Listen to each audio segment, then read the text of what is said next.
Olá, pessoal. Bom dia, boa tarde, boa noite. Estamos aqui mais uma vez em nossos comentários de quinta. Hoje a gente vai falar de mais um caso do STJ, que já é comumente tratado aqui nos nossos comentários de quinta. O caso de hoje é um caso em RHC, por favor, na tela. De RHC número 174325 do Paraná, de 2022, de relatoria de quem, André? Do nosso Dele, né? querido ministro Rogério Schietti Cruz. Tem um monte de recorrente, não vou falar o nome dele aqui, senão o nosso vídeo todo seria falando o nome de recorrente. Por favor, abaixa um pouco aí, Afonso, por favor. Bom, a ementa, como comumente as ementas do ministro Rogério Schietti são bem longas. Então, só o fato da leitura da ementa já é grande, a gente não vai ler a ementa toda e muito menos o voto todo, porque ele é grande. A gente não quer ficar aqui lendo o caso todo para vocês, a gente quer comentar, por isso que nosso quadro é comentários de quinta, então, e não E não leituras leituras de de quinta. quinta, né? Mas às vezes é bom dar uma leitura para a gente entender como é o caso, né? Mas, em resumo, o caso trata de quebra de cadeia de custódia. Mais uma vez, a gente já tratou em outros vídeos aqui sobre quebra de cadeia de custódia. Nesse caso aqui, a partir do artigo 158-A do Código de Processo Penal, né? Nesse caso, era uma operação, né, que teve busca e apreensão em determinado local, e aí a divergência entre o recorrente, entre a acusação, relacionada a onde foi essa busca, nessa apreensão, em relação a alguns lacres do que foi apreendido, em relação ao tamanho do documento que foi apreendido, né, do pendrive, né, o André vai falar melhor quando for comentar, né, do pendrive que foi apreendido. E, no final, o Ministério Público, ele entendeu que isso era mera questão secundária, né? Mas o ministro Rogério Schietti, ele entendeu que em relação a essa discrepância entre os bens apreendidos e os que foram apresentados, né, pelo princípio da mesma idade, deveria ser considerado nulo e não mera questão secundária dentro da questão probatória no processo penal, né, André? Exatamente. Bom dia, boa tarde, boa noite. Você que nos acompanha fielmente, é mais um Comentários de Quinta. Então, estamos aqui mais uma vez para falar sobre a cadeia de custódia da prova.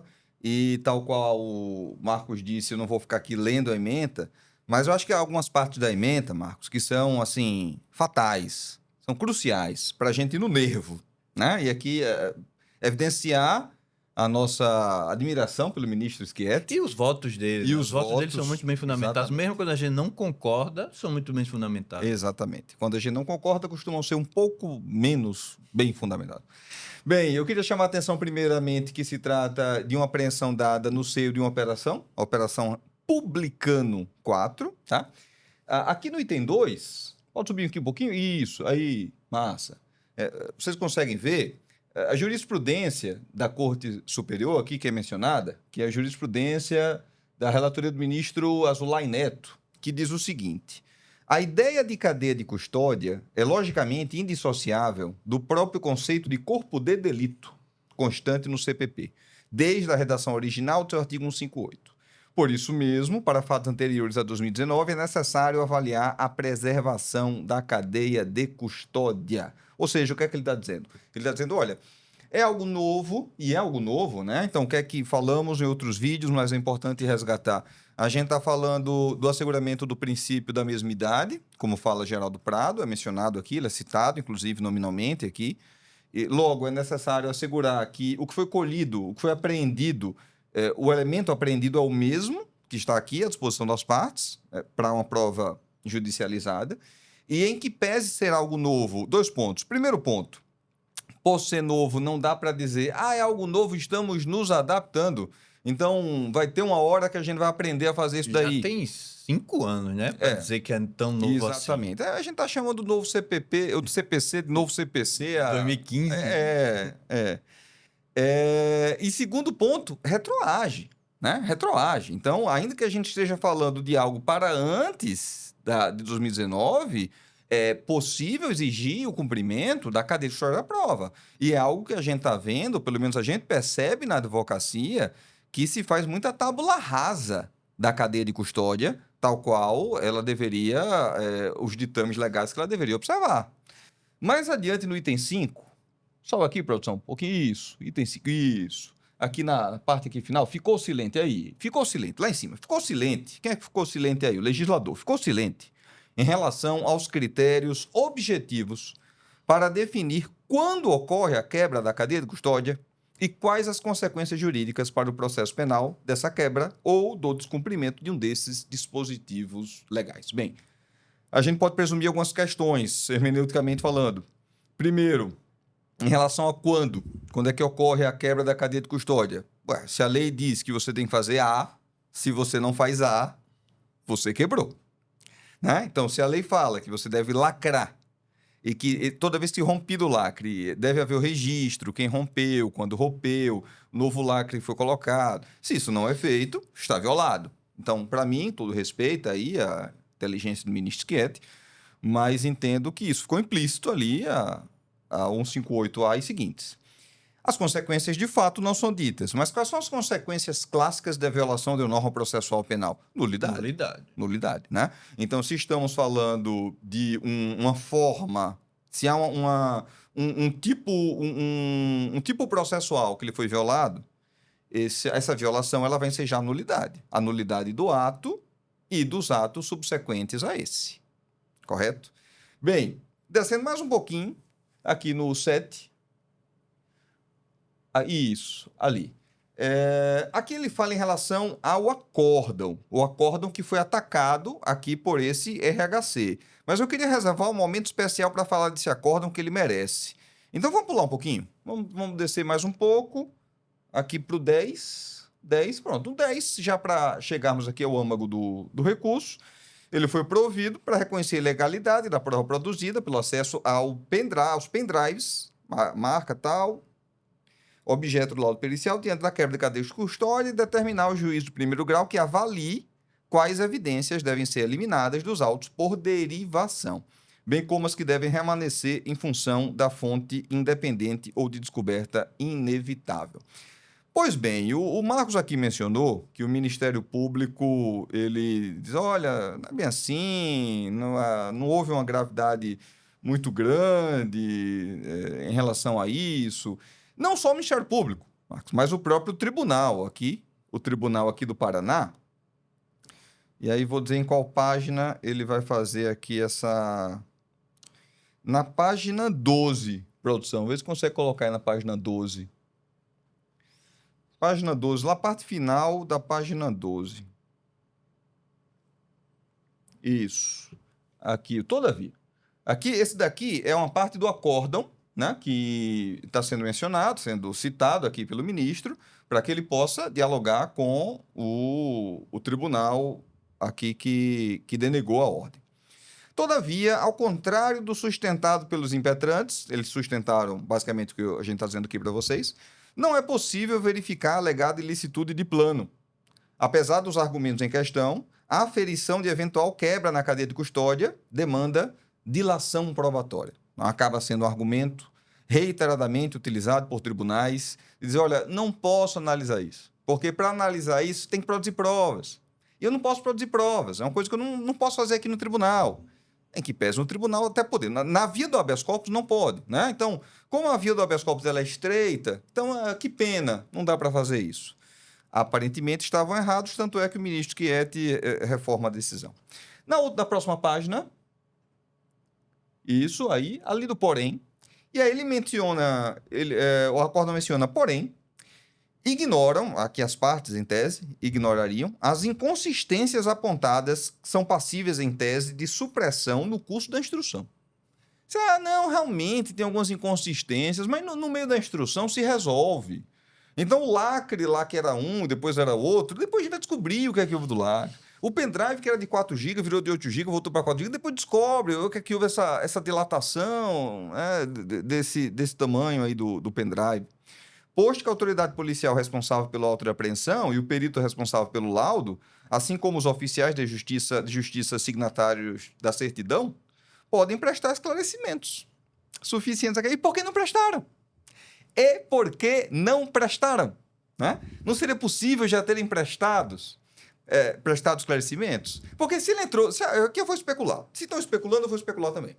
Porque se entraram com habeas corpus no Tribunal de Justiça lá do Paraná, é porque certamente pediram isso ao juiz lá de piso. E o juiz negou. E aí foram para o habeas corpus, certo? Por que o juiz não pediu? Olha, vamos chamar lá, vamos ouvir aqui os esclarecimentos, vamos mandar oficiar lá a polícia científica. Aí mais embaixo, cadê? Tá no porém, mais um pouquinho, isso aí. Ocorre, onde é que tá o ocorre aqui? Não estou achando. Aqui, é ali em cima. Os objetos... Agora eu peguei. Os objetos aqui, ocorre que... Ocorre que, apesar da veracidade da afirmação, ou seja, apesar da defesa aí do impetrante estar trazendo razões que são verdadeiras, tal omissão também não macula por si só a cadeia de custódia, pois a informação pode constar em documento que, por equívoco, tem que respirar agora um pouco, não foi oportunamente colacionado aos autos. Veja, meu amigo, até escorregou aqui o cotovelo. A polícia pode cometer equívocos. O promotor pode cometer equívocos. A defesa não. O judiciário pode cometer. A defesa não. Vida de defensor, de advogado, não é fácil, meu amigo. Vamos para o em que pese, aqui embaixo. Em que pese a discrepância das numerações, é possível juízo de especulação. Em latim, poderia ser um judicio ad speculatum, sei lá. É possível, em tese, que no momento da apreensão os bens tenham sido acondicionados e lacrados com a primeira numeração e, posteriormente, no ato de depósito na Caixa Econômica, o lacre tenha sido rompido para verificação do conteúdo do malote e, na sequência, substituído por lacre intacto. E, evidentemente, diverso, sim, tudo bem, mas isso é previsto lá no 58B, C, D. E sabe qual é o procedimento para isso? Registrar quando foi rompido, quem rompeu, qual foi o lacre novo que foi colocado, para que a gente assegure a mesmidade. Assegure que está se tratando do mesmo item apreendido e não de um item novo, modificado, adulterado. Vamos para a página 17, produção. Caminhando aqui, eu sei que estou aqui sendo exaustivo, mas a decisão merece. Peço venha aqui, meu companheiro Marcos, por estar tomando muito tempo. Estou calado, pode continuar. Lá, último parágrafo. Isso. Aqui já, na pena do ministro Schietti. As afirmações constantes do acórdão recorrido quanto à possibilidade de simples equívoco na descrição dos objetos encontrados na residência do colaborador, bem como quanto à eventual abertura do volume que estava o pendrive apreendido na residência do réu, na Caixa Econômica, para a conferência do conteúdo e posterior substituição do lacre rompido, não passam de presunções. E por isso mesmo não podem ser usadas para justificar a manutenção das provas ora analisadas. Meu amigo, minha amiga, como não amar este homem? Me diga! E aí segue, consoante. Consoante isso. Consoante já decidiu esta Corte Superior, e aí cita agravo regimental da relatoria do ministro Azulay Neto, é ônus do Estado, óbvio, comprovar a integridade e confiabilidade das fontes de prova por ele apresentadas. É incabível aqui simplesmente presumir a veracidade das alegações estatais quando descumpridos os procedimentos referentes à cadeia de custódia. Óbvio, é o óbvio lulante que tem que ser dito. Como é que a defesa vai provar? Como é que a defesa, que não estava lá em nenhum momento, que nem acesso, ela vai provar que alguém abriu o lacre indevidamente, mexeu onde não devia, apagou arquivos, inseriu arquivos, trocou o pendrive? Como é que ela vai fazer prova disso? É uma prova impossível para a defesa. Por outro lado, não. Quem é que está custodiando? O Estado. Quem é que está prendendo? O Estado. Quem é que está interferindo, ainda que legitimamente, em um direito constitucionalmente protegido? O Estado. Então, a partir do momento que o Estado interfere nisso, é o Estado que tem que dar de conta e dar satisfação a cada um dos passos que ele toma nessa medida que está em andamento. E aqui eu devolvo a palavra. Eu queria só complementar com o que o André falou em relação à dificuldade que a defesa tem para conseguir algo que muitas vezes é óbvio, muitas vezes está claro e evidente dentro de um processo. Vejam que aqui foi necessário entrar com habeas corpus, que foi negado no tribunal de origem, depois um recurso em habeas corpus, um habeas corpus no tribunal, no Superior Tribunal de Justiça, né, onde nesse caso, houve na verdade, foi o recurso do habeas corpus do tribunal, né? Isso, para no Tribunal de Justiça. Não necessitou, nesse caso, de um agravo e nem de nada, porque deu a sorte de cair no ministro Rogério Schietti da vida, né? Que deu essa decisão, essa baita de uma decisão. Porque casos como esse acontecem, eu diria, todo dia no Brasil, né? Inclusive processos nossos, onde está óbvio e evidente que tem uma nulidade ali. E a gente requer a nulidade desde o início no processo, porque, né, no processo penal brasileiro, você tem que requerer a nulidade no primeiro momento, né? Tem essa questão aí. Mesmo a gente da defesa requerendo, o juiz de primeira instância, muitas das vezes, ou eu diria na maioria, não aceita. E aí a gente tem que fazer o quê? Está evidente a nulidade. A gente vai entrar com habeas corpus para o tribunal muitas vezes negar, e a gente tem que ir para o Tribunal Superior ter a sorte de cair no ministro que deu uma decisão como essa. Por quê? Porque a defesa ela tem que trabalhar 2, 3, 4, 5, 10 vezes mais, porque como foi dito pelo André aqui mais cedo, né, a polícia pode errar, a polícia pode se equivocar, o Ministério Público pode se equivocar, até o Judiciário pode se equivocar, mas a defesa, se ela der um vacilo, só precisa de um, perdeu o prazo para nulidade, e aí nulidade relativa tem que ser, ela preclui, ou então não requereu no momento correto, ou então não cabe habeas corpus para analisar a questão fático-probatória, e aí vai demorar quantos meses, até anos, para chegar no Tribunal Superior para ser anulado isso e perder esse tempo todo do próprio Estado, do próprio Judiciário. Então é isso que a gente da defesa na área criminal passa diariamente, eu diria, nos casos criminais aqui no Brasil. Existe um arsenal pronto contra a gente, né? O arsenal de primeiro grau, não só primeiro grau, mas nesse caso aqui poderia ser mais usado primeiro grau, o famoso arsenal aí, explorado exaustivamente pelo pessoal da teoria das nulidades, professor Rosmar, professor Ricardo Gleckner. Não há nulidade sem dano, então a defesa não provou prejuízo, não houve prejuízo, então se assegurou ali instrumentalidade das formas, etc, etc. A partir do segundo grau, a gente tem como um instrumental a demanda de dilação probatória, não tem como analisar isso nesse momento, tem que ser analisado. Na instrução vai ser analisado, e aí quando chega na instrução, não é analisado. E quando a defesa requer, porque ela está querendo atrapalhar a instrução de alguma forma, ou está querendo atrapalhar o andamento do processo, enfim, né? Chegou no STF, é a súmula 7, a súmula 279, não adianta revolver matéria probatória. Ou seja, as coisas não estão... E como explicar isso para o cliente? Né? Como chegar para o cliente que chegou e disse: mas doutor, meu direito é cristalino, é evidente, como é que o senhor não está conseguindo assegurar meu direito? Se meu amigo, minha amiga, senta aqui que eu vou contar uma história.